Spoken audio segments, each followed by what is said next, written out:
Welcome to Guide Guru. We hope this video helps. You start by confirming essentials: Node, npm, Python, and a virtualenv.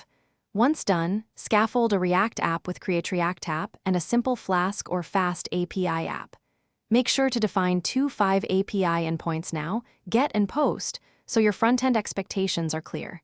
You do this because consistent shapes avoid endless debugging later. Finally, enable cores in your backend and set a base API URL as an environment variable for both projects to reference. Now implement the core. In Python, write routes that return JSON with explicit status codes and input validation.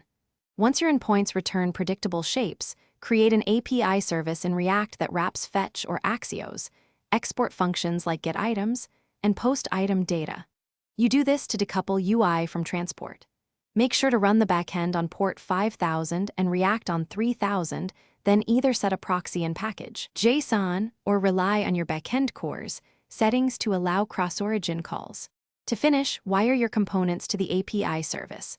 Call get/post functions in effects or event handlers and present loading, error, and success states in the UI.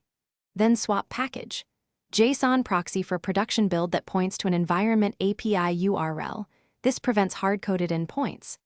If things go wrong, first check the browser console and network tab, then backend logs. Most failures are cores misconfigurations, wrong URLs, or schema mismatches.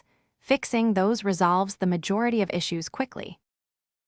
Thanks for watching. Consider subscribing if we helped you today.